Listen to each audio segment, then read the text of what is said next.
Smith, welcome to the podcast. Oh, thank you, Andy. This is your first time on a podcast? Technically, yes. Yeah, how do you feel? How do you feel about the podcast? Well, I'm a little nervous, as you know, but excited to hear what kind of questions you got to throw at me, and ready for a good conversation. Welcome, everybody, to the podcast. I thought maybe it would be a good chance to kind of incorporate the former format of the Guitar Cast, since I have a guest, Smith Allen, today with me. And we are in Incline Village, Nevada, on Lake Tahoe. You may be able to hear the rain outside. It's pouring rain. And we're up here for a gig. We are in the field. We're really doing it. Working hard. Working hard. Paid vacation, you know what I mean? And that'll be its own episode probably, just like how to get the right rate, especially if you're traveling. We drove up from Los Angeles. It's about an 8-hour drive. And we're up here for a gig tomorrow that's a corporate retreat of some kind. We don't really know much about it. Yeah, one thing I wanted to do is make a little addendum to my last episode. And I feel like this is going to become a pattern because I'll do an episode and something will come to me like, oh, I should have mentioned this, and that. Mm. And the last episode was about the presentation of the band and the stage, what everything looks like, and how that really can make or break an audience's experience above and beyond what the band sounds like. One thing I forgot to mention, Smith, you'll have to let me know if this is just Andy's pet peeve or if maybe I'm onto something, but either way, it's definitely one of my pet peeves. Okay. The cell phone in the pocket. You mentioned this to me on a gig. Yeah. Because it really grinds my gears. So back in the day, with my old band, we're at some gig and there was a photographer, a wedding or something like that. And we got the pictures back. We're all up on stage. We were all dressed up. We looked great. Photographer did a great job. We're looking good. And in the front pocket of everybody's pants was the outline of a cell phone, of an iPhone or whatever. And, again, you might be saying to yourself, is this really a big deal? Are we really addressing this?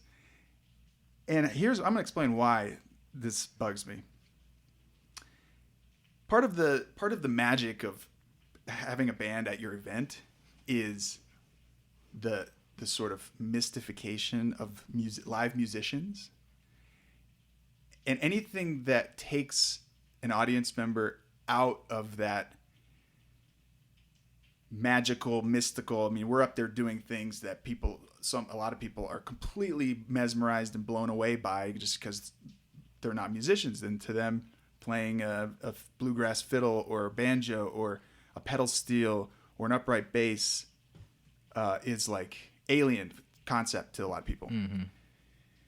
And when you see a cell phone in somebody's pocket, or another one is the keys on the belt loop, maybe a wallet too in the back pocket, although you're probably not going to see that very much.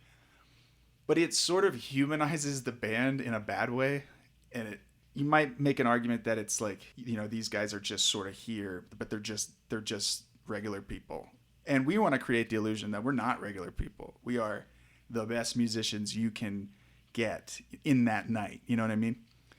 So again, this may not be, maybe this is good that this was just an add-on to the previous podcast. But I personally always make sure that I don't have a phone in my pocket. I don't have keys hanging from my belt loop. Also tuners. Okay. The clip-on tuner. Years ago, everybody had the Snark. That one right there. Still got it. Yeah, that looks like that. It's a few years old. It's been through some. Yeah. It's been lost and found about 6 or 7 times. That's another. I have a friend who was playing a show, and there was an artist in the crowd, and the artist is hand drawing, kind of like a courtroom, artist. and gave to her at the end of the show this beautiful hand-drawn portrait of her up on stage with a guitar singing. Looked amazing. And he drew the snark tuner. Clearly wasn't a musician. Right on there. There it is. Yeah. And again, that's I think that one's definitely an Andy pet peeve. The tuners that I have now, because I had one of those big old snarks for a long time. Uh-huh. The one that I have now is I went for the lowest profile, smallest clip-on tuner you could possibly find, and it's only on there if I'm playing unamplified and I don't have a tuner pedal.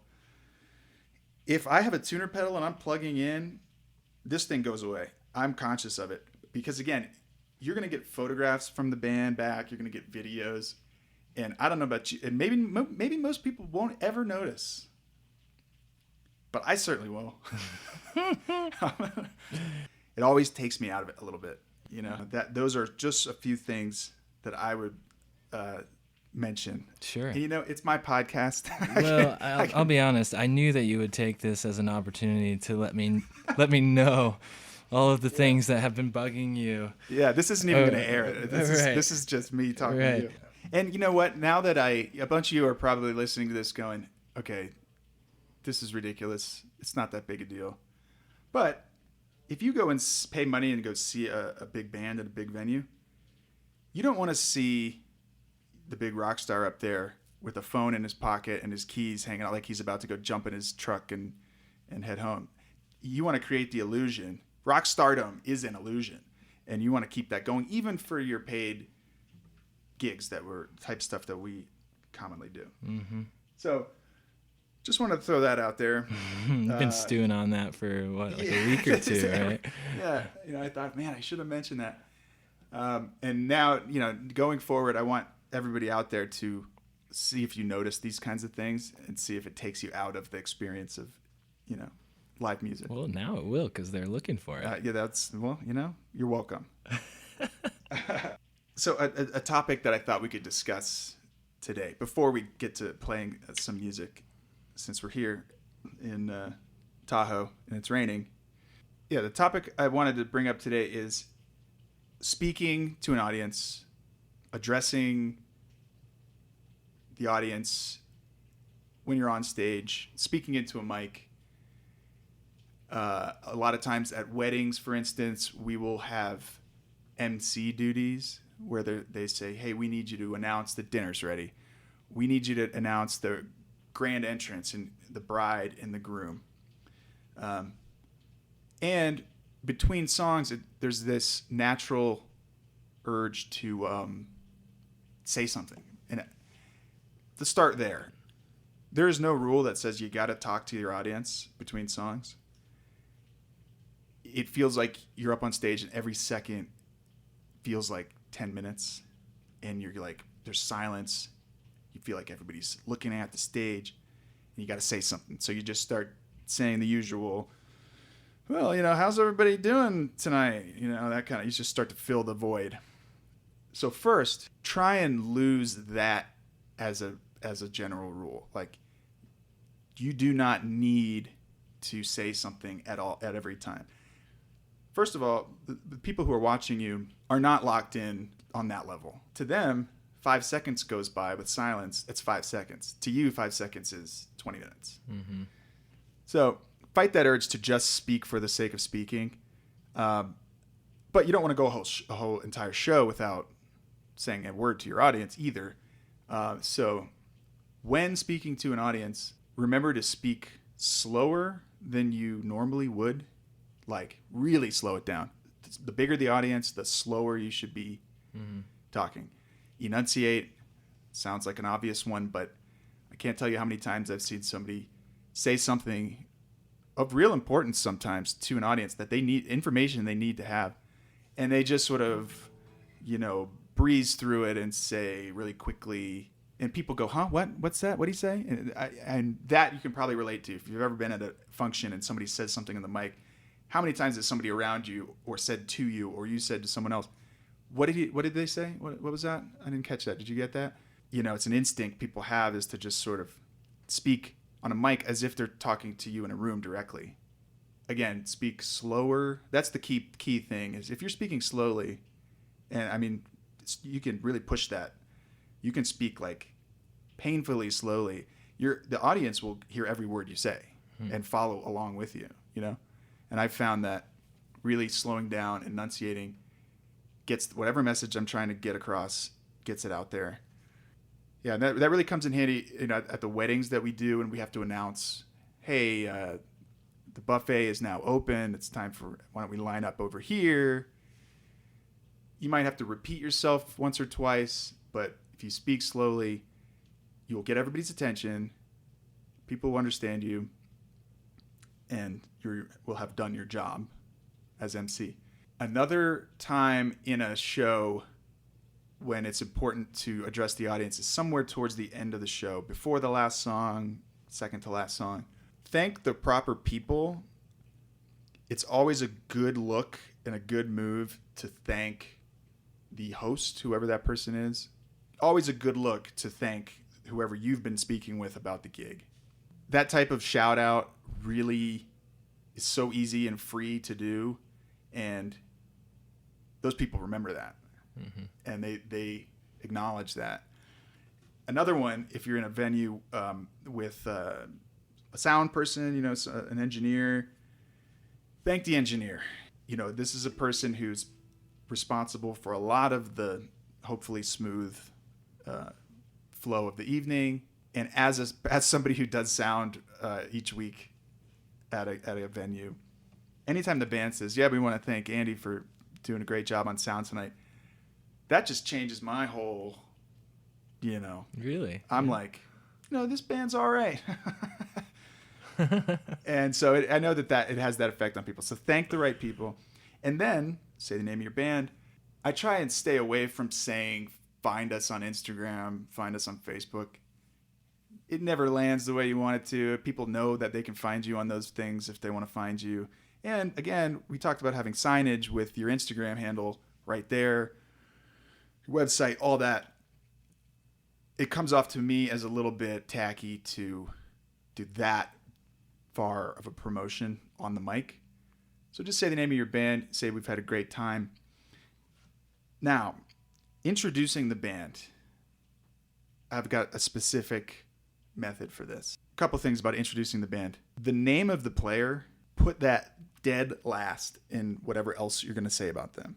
If you say, and again, you want this whole time, everything I'm saying, you got to do all this slowly, clearly. But if you rattle off, if you say over here on the guitar, this is Bill, and he's playing a Fender Telecaster, and he grew up in outside of Dayton, Ohio, and he's by that time you've lost. Nobody knows. Are we supposed to clap? What was his name? And then you end on something irrelevant like, and yeah, that's his red Jeep out front. I don't know. People say all kinds of stuff when they're introducing a band member, and that's okay. Have some fun with it. But say all the things you want to say, and then at the very end, person's name, because you are now signaling to the audience, first of all, now's the time to clap. I just had this whole intro, or maybe it's a short one. Hey, over here on the drums, David Aguiar. Everybody knows when to clap, and you've just put the name as the anchor, as the main thing. I've watched this work and not work when people do it the other way. And yeah, so main thing there is say that whatever you're going to say about somebody, say their name dead last and clear. And again, enunciate. You don't want people to go, what was their name? You know, the whole point of you talking to them is that you're trying to interact with them. And it's a one-way conversation if nobody can understand what you're saying. That's the most important thing I think about introducing band members. If you're going to take away anything from this, the name of the person is the last thing you say. I'm sure I'm forgetting something that I'll address on the next episode. What do you say? You want to play a song or two? Sure. Yeah, let's get it. What are you thinking? Maybe Why Don't You Tell Me So? Sweet. Might try and might try and rip that Tony. Tony solo. All right. Which key do you do that in? I usually do it in F. Yeah. 1, 2, 3.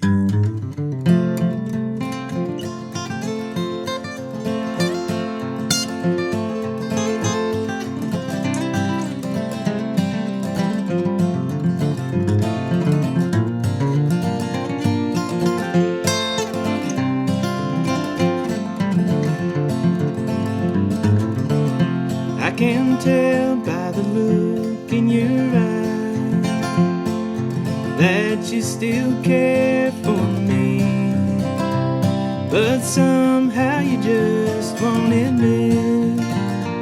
That's why it's so lonely to see.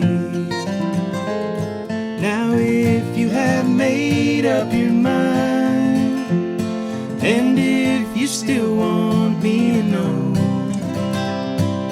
why do you keep me in doubt? Why don't you tell me so?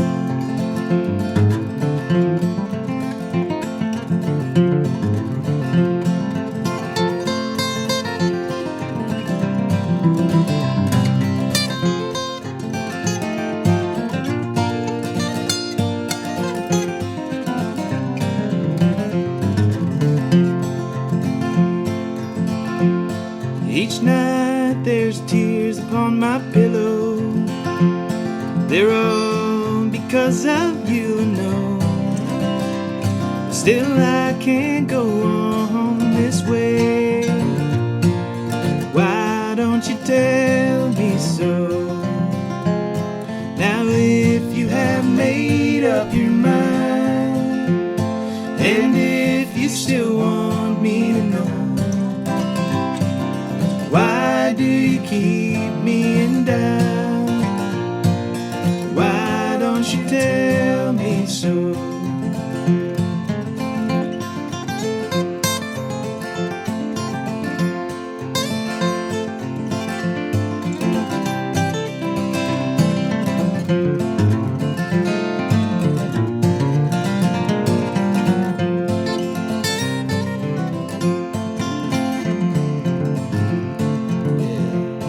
Now there'll come a time, little darling, when you will want me to know, but then it will be too late for you to tell me so.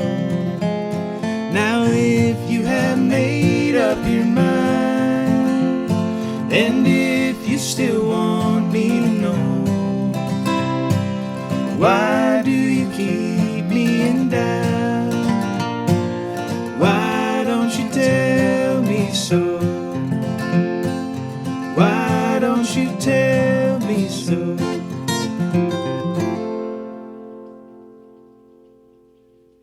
Very nice. Smith Allen, thanks for hanging out with me tonight. Appreciate it, man. Looking forward to the gig tomorrow. Definitely. Thank you, everybody, for listening. I'll check in again soon with another rant about some completely meaningless thing that only I find disturbing. Soon. I'm learning so much from you. I hope so. I hope so. Thanks again, everybody. Don't forget, have a great gig.